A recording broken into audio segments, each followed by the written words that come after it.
You know what I'm thinking? Oh, what? An X-Borg. I don't know. X-Borg can work. I mean, it's AoE, but... Yeah. Something crazy for the last day. Okay, I mean, the question specifically was about the Cult Altar. Yeah. What OSX did say... It does work. It makes sense. It makes perfect sense. But... In the grand picture of it all, poor X-Borg. But just in the picture of Cult Altar, X-Borg's happy. Okay, what is a good pick to deal with the Cult Altar and still provide value in other parts of the game? Well, again, this is something that it was Blacklist International brought out themselves, wherein before, when they would constantly go up against the Faramis, they loved picking the Bombman and the Savior. Again, those were like controversial picks at that time, but it does make sense because being able to layer down burst damage, zoning control, and burst poke damage as well. Yeah. It brings down the life of the ghost form faster. And remember, when the ghost form goes away prematurely, because it also goes away naturally, but if the opposing members bring down the second health bar you get after turning into ghosts, goes down, you're stunned for a while. But when you're stunned, you do not receive damage, but you're putting yourself at the risk of just eating up more crowd control that running away would be difficult. Hence why the Bombman with a big lethal counter going up against Faramis would make a lot of sense. So for RSG, what do they have? They have a Valentina, they have the Terrify, the Shadow Strike deals a fair to help Donut again in lane, get that early lead for him so that Melissa has to be the one trying to catch up. And I think they have great space. Yeah, they have great tools to take care of him. There it is. The Lapu Lapu comes out again for the third time. I believe this is the third time. Rsg is the only one that's played him too. Yeah. I think. Unless someone else has played him. Okay, Edward played him once. It's the last time we've seen this. Yeah. This is a different. Okay, but now for XP lane is a good pick for Rsg here, a more sustained hero. We were talking about Frederick. We were talking about Esmeralda was out of the picture. Toms, we were talking about. We were talking about a lot of XP laners that could actually benefit the side of Nexplay Evos. Maybe for Lapu Lapu, he can be more independent on how he wants to act with the other teammates as well. Yeah. That's the key idea there. It's when you have that's new. That is new. I love Last Days. Yeah, it's like that massive 10 and back to the Lapu Lapu. By the way, yeah, it's just like a Deeroth. It's a very proactive jungler. Are we gonna travel through the? Sorry, we're gonna travel through the 10, the 0. Let's see. Hopefully, let's keep that in. Oh, we did go through the 0. We have new flags. It's the Tennel. The Tennel. We just got through the Tennel, ladies and gentlemen. Anyways, what I was saying was, Edward's gonna be Rsg is gonna be super proactive in the map, and the ultimate of the Lapu Lapu hurts because of the recent changes. Why just now? Why did we just go through the Tennel now? Oh my gosh! On the last day of the regular season. We're getting glimpses of what the playoffs might look like. Exciting. But what's more exciting is how can NXP retaliate Rsg right now in game number 2 with their picks? This could be it, or this could be not. But looking at how they rotate, they want to go with El Piso and Yelly Hayes here. It's perks. They're still maintaining the vision the side of RSG. Yeah. We have to bring up here, though, that, again, what RSG is fighting for in this game is a potential third-place finish. A sweep against NXP will secure them third place at the end of the regular season. They'll have to sweep Nexplay Evos. Yeah, and we know how important the placing still is here going into the playoffs, and at the same time, I'm really curious, how this matchup specifically in the XP lane does go. Donut's going to get poked a little bit here. Rest of the team there, though, to help him out. They've got to be careful, though. Perks gets the nice Guardian's Barrier. Into it goes Irad.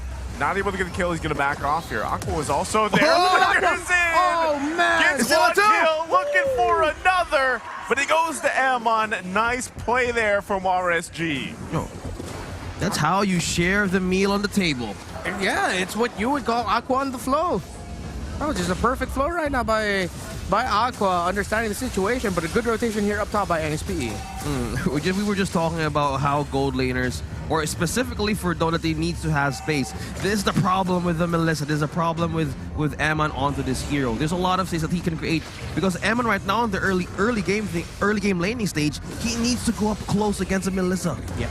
Yeah, this is tough for Kaizen. No one there just yet to help him out. Yelly Hayes does get there in time. Renegade, Turtle's gonna reset. Can they grab another kill? They're looking for Hayes. They grab him, and now it's Renegade. 1 versus 3. How much sustain do you have? He's able to survive. And now RSG is gonna go ahead and give this Turtle another go. That's what we were talking about there. Renegade on a Lapu Lapu, proactive.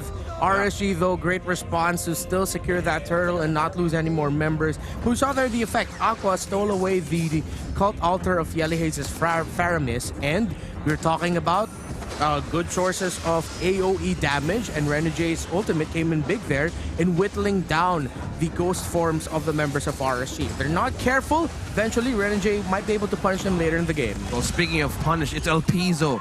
Perks targeted down. Oh, we're seeing how he wants to utilize those recalls back on the face of El Pizzo there.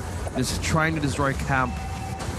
Taking it to him. Now Donut again being trapped. Oh, he's gonna get focused here. Yelly Hayes gonna be too late. Can't get there in time with the Cult Altar. So Donut falls again in the bottom side. RSG Philippines already, I mean, 3.5 minutes in, building a big gold lead at this point. Yeah, and well, we were talking about the Clint and the Melissa earlier. Nexplay Evos needs to help Donut out. They did in the beginning portions of the game, and they're still trying to. But Rsg Ph have been matching that energy. Where, okay, if Nexplay Evos is going to help out Donut, we're going to help out Eman. And because of the natural lead that our Melissa would have over the Clint, our Melissa is going to be really happy. Yeah, and now look at this, Kaizen just sustaining the damage. And now let's go. It is going to be a 2 versus 1 for a while. Irad trying to make his way up, looking to capitalize on this kill on Kaizen if he can. He is quite low. Not sure. He's probably just not going to deal with that one. Might be able to. Unless he decides to pull the trigger. He is showing that he's there. Trying to cancel out that recall the best he can. He's got to be careful. Pressuring them in. They're a little bit late here, so unfortunately for them, Aqua didn't make it in time.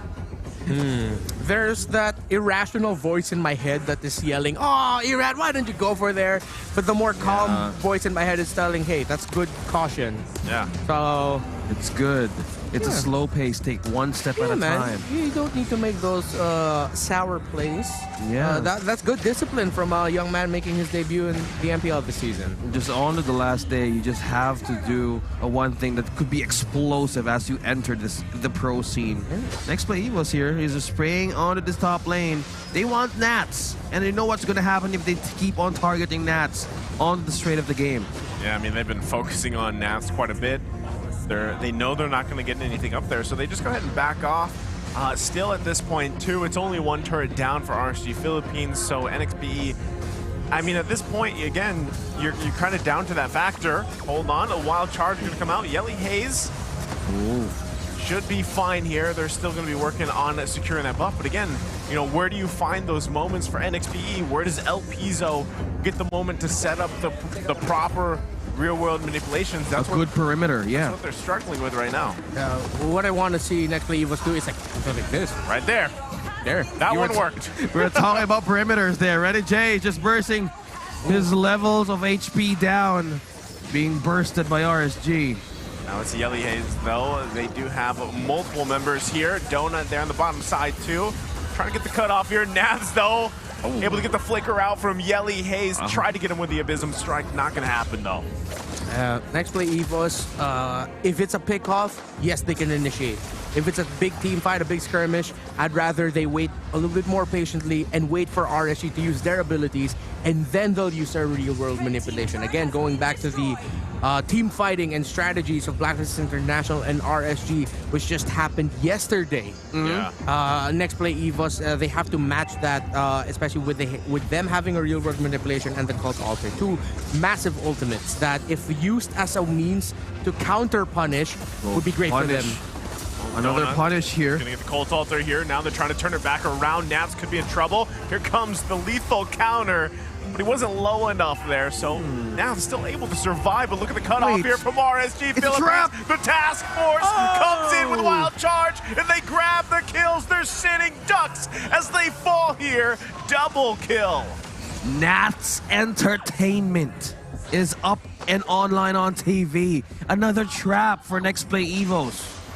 And that's what NXP have to be really careful about. Actually, at one point there, I was scratching my head as to why Donut didn't assist in the kill onto Nats. But it seemed like NXP understood the situation that, okay, even if Donut helped the two other members of Nexplay Evos to take down Nats, that there were already members of RSG on the way down. And even if they did what they could to take down the EXP laner, it could have been 3 members of Nexplay Evos down compared to just 1 of RSG. So it seemed like that was just the lesser of all evils that they could have handled that. Perks coming in with a flicker, knockup. wild charge, taking out Yelly Hayes with ease. Oh, That's going to be the tier 1 turret going down as well. Rsg Philippines just continuing to get space around the map while they wait up for that the first lord to come up with the game. Yes, space around the map as the towers are just shrinking down to bits. How about the items right now, Ranmar? Is this RSG is just totally dominating this game, and will the defensive Nexplay Evos work it out on the next team fight? no, it's going to be really difficult. It's only an Ice Queen wand on that Eve. Dominance Ice isn't even built yet for Renegade. Only an Oracle for Yelly Hayes. Donut only has the Endless Battle. It's going to be tough. Comes the conceal play, Perks uses the wild charge. Kazin and Renegade. Renegade jumping into the back line, trying to focus on Emon, but the Cult Altar comes out, and there's the response. Kazin now Donut into the fray. Can they turn this into a kill? It takes quite a bit of damage. Aqua going to flicker around here, try to turn this one around. Now Irad coming up, looking to clean up, grabs one on Kazin, can't get the next one. And that is trouble for NXPE. That was great control by both teams. RSG dominating that team fight. But with the Cult Altars up, you saw how careful Nexplay Evos was in holding back their abilities, knowing that they could turn it around, but no, Renegade gets taken out. Yeah, that's just the showing of how big the gap is in terms of items and everything else. You're talking about 9K at this point. Oh no. Show of power by RSG. Power, domination, map control. They're just doing things on how that a game needs to be done against Nexplay Evos right now. You know what Donut needs? A coffee. Yeah, and a lot more items. Not sure if that'll help them. Yeah, they need to wake up right now on how to get this point against RSG. Because as you guys said, it's the 3rd place for the upcoming playoffs. Yeah, right now, I mean, it's just the further the game goes on, the bigger the lead goes for RSG Philippines. NXPE scratching here to try to find anything, but it's a similar situation from game 1. Who do you go for? You know, the best case scenario was Renegade able to jump into the back lines there, even focusing on Emon, but still, you have multiple things to work towards, especially when there's going to be a Cult Altar across from you. And right now, Donut isn't where he needs to be to actually contest these fights. He's only got 1 item locked in. Yeah, and Nexplay Evos, they're in the scenario of just, it's a struggle. They really just have to defend, make the most out of a mistake from RSG by getting a kill or 2. Watch your positioning, your feet where you are, because you might get just pulled in or just a wild charge like this. Okay, wild charge in, Perks on the top side, and they're going to be working on the turret here. They make NXPE back off. They lose that one. Real world manipulation going to come down. They might look to make a play here. Perks taking the brunt of the damage as he does fall. They grab 1 kill. Emon goes in, but they might have to back off here. They're down to Perks. RSG Philippines happy with the turret. El Pizzo trying to keep them from going back, but I don't think there's much they can do from now. Yeah, RSG lost a member there, but getting the inhibitor turret or any inhibitor turret is already a massive win.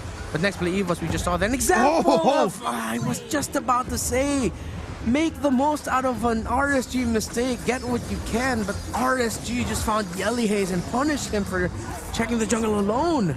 Well, if we're looking about mistakes that's going to happen on the side of RSG, they have an 11K gold lead. What could Renegade possibly do that he could be a pseudo tank in the initiation? Because right now there's Perks here being a Grok. There's a lot of frontline defense, a lot of initiations.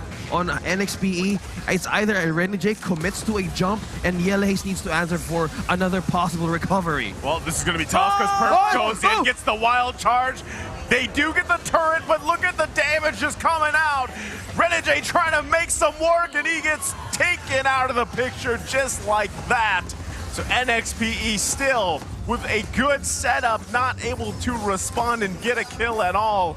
Now it's RSG Philippines looking to possibly end the game here if they can. 13K gold ahead.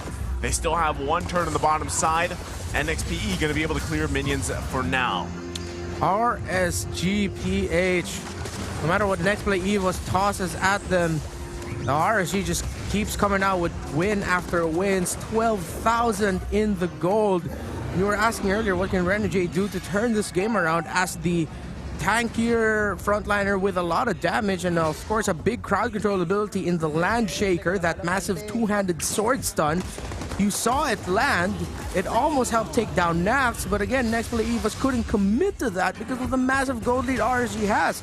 It seems like Nexplay Evos have been getting the opportunities to turn things around, and they could turn it around if this was a much closer game, but it's just way too far that even what looks like a counter punish, it's just RSG walking away with, okay, one loss, but we still got what we wanted. Yeah, we were just how looking at the fact here on how RSG just managed to have this completely go ahead and take this base for themselves. With this goal lead and their advantage, this is getting dead for NXPE, and this is the main struggle. How can Rsg set up? Perks with the wild charge again, 2 times a charm. They're going for it. Lore's going to be worked on now. El Pizzo able to clear some minions. El Pizzo now goes down. Double kill for Emon. Crystal's going to be worked on here. Member after member fall in. That's going to be it. RSG Philippines taking the series. Congratulations to the debuting Perks and Irad here in the Mpl Philippines. Rookies for RSG. A massive 2-0 win to end the season and ensuring that Rsg Ph end the regular season at the 3rd place spot. Congratulations to our reigning and defending champions. A tremendous and dominating performance. They just set the tempo the entire series. Your eyes is on the prize here. It's on the playoff. It's just a few days away. And the tickets are on sale already. So it's a couple weeks away. Yeah, it's a couple weeks away. I'm just counting days, but look at that. Nats, I think a good handshake there on to his, well, good sign of sportsmanship. With Rsg here. Yeah, it's still alive. The sportsmanship is still alive. They're friends in and out of the game, and you're seeing this right on your screens. It's how friendship works, especially in esports, win or lose. Yeah, again, you know, this is NXP's last game here. And you can't say that they didn't try to go out with, you know, on a best note they could. It's just, even with these new players coming in,